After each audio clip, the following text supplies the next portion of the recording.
70 back in here to, the current 385, 389.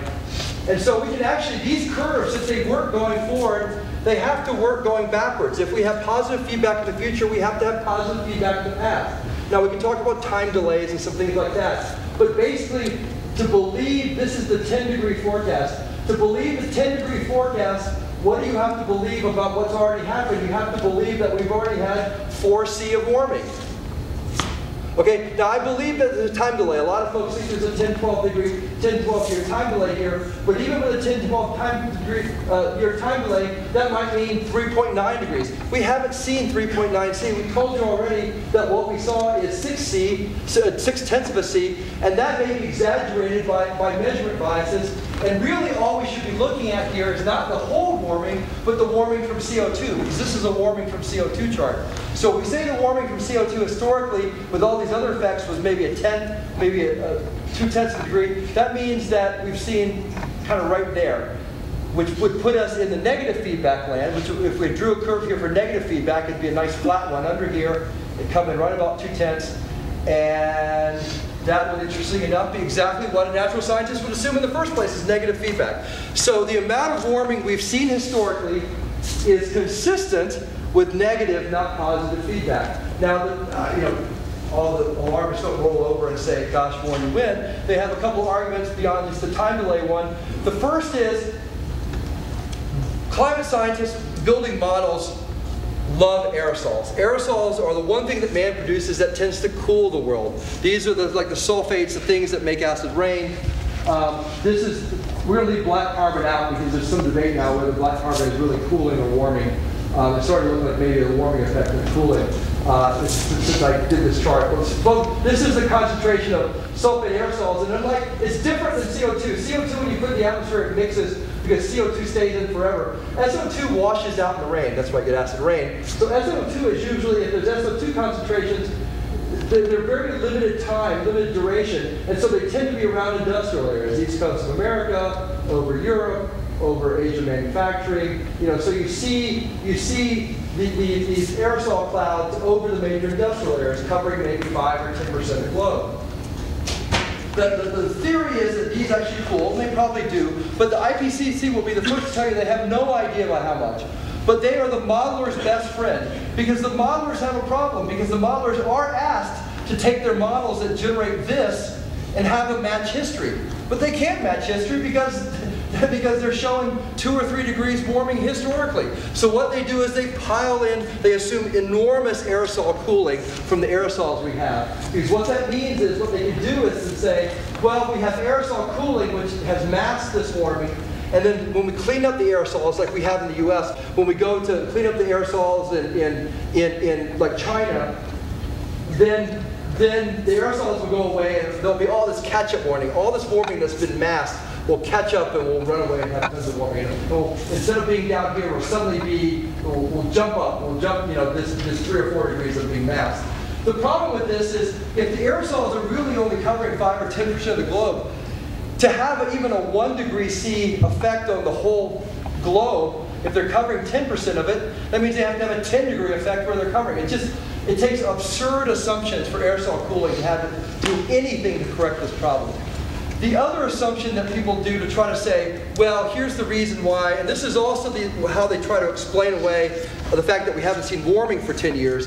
They say, well, historically what's happened is all this heat has gone into the oceans. The last 10 years the heat is being stored in the oceans. It's being hidden in the deep oceans.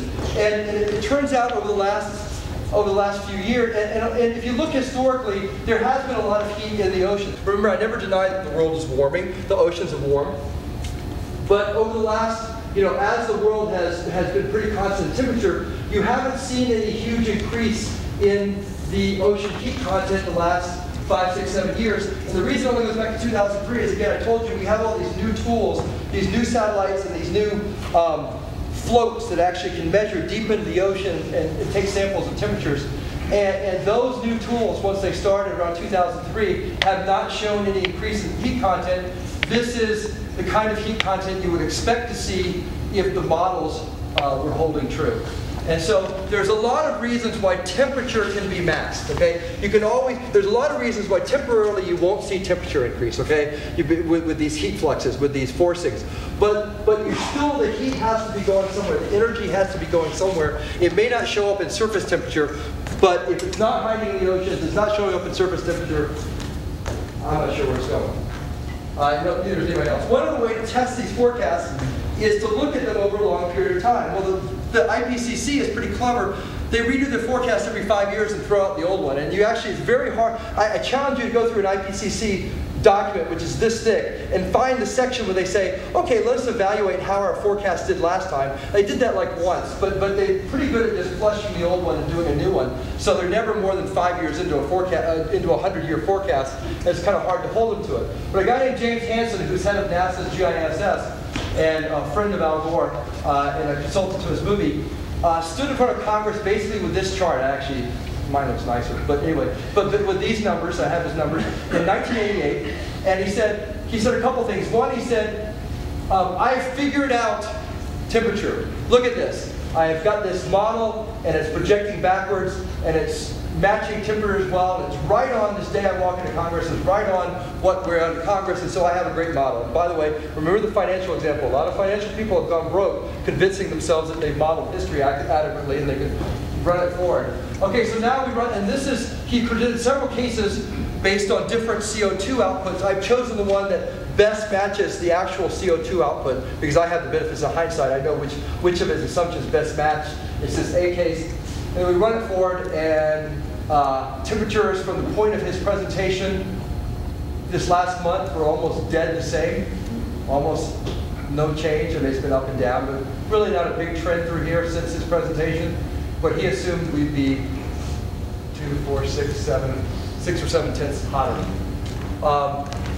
This is because they're over-assuming the feedback. I'm not saying that CO2 doesn't have a warming effect. I still think we're going to see warming from CO2 in a ½ degree to maybe 1.2 degrees over the next 100 years, but we are not going to see 1 degree a decade because the assumptions of positive feedback in these models is insane. So we'll perhaps see a degree over the next century. And then we're going to finish off with, we're going to talk about, are we seeing all these catastrophic effects? And this is one of my favorite ones because everybody has their impressions on this. We can get away from the science and just think about what we see in the media. The first thing I've already mentioned is take any history course. Warmth has always been correlated with prosperity. I'm the first one to agree that if the world warmed 10 degrees C, it'd be a catastrophe, right? But a degree of warming from where we are, taking us to about where we were in the medieval warm period, is not a catastrophe. And in fact, we'll see that in many ways it's good. And I have to say this because I think, as you all know, global warming has been rebranded into climate change. There's a number of reasons for that. One is we haven't seen it in warming in over 10 years, so they had to come up with a different brand to sort of smooth over that whole fact. But by doing that, I want to make sure you understand that warming is still there as part of the argument. There's no way that CO2 can cause climate change without the intermediate step of warming. Okay, and I'm not just talking no way that Warren Meyer thinks, no way that anybody has suggested, even in the alarmist community, that CO2 causes climate change directly. CO2 causes climate change by warming. That's the mechanism, okay? And if you don't see the warming, then you shouldn't be seeing the climate change. But we sort of skipped over that, and through some clever marketing, even though the warming has not really been around for a decade, they're trying to claim credit for accelerating climate change, even though the warming's not accelerating. And they're doing that by pointing to issues that happen at the tail ends of the normal distributions. Okay, we're just going to whip through some. Drought. Causing drought. You've got a drought, must be because of global warming. When I grew up in the 70s, we had lots of droughts, we had lots of famines. It wasn't due to global warming, but nowadays they're all due to global warming. There's no trend in droughts. Wet weather. Remember that a couple of years ago, we had flooding and stuff in the Midwest or North Dakota, and that was all blamed on global warming, which was odd because the flooding was because of all the snowfall that year. So somehow global warming caused a lot of snowfall and a flood, and that was global warming. But anyway, we have again, we can always concentrate on the excesses, right? I can go back to 1915 and say, oh my God, climate change. Look at that, disaster, right? I can put that all over the news. But if you look at the trend, there's not a trend. There may be a trend in reporting, but there's not a trend in the actual underlying phenomenon. Okay, the other day, I just pulled this out. The guy said, some environmental activist said, corn likes it cool, but global warming is raising temperatures across the nations.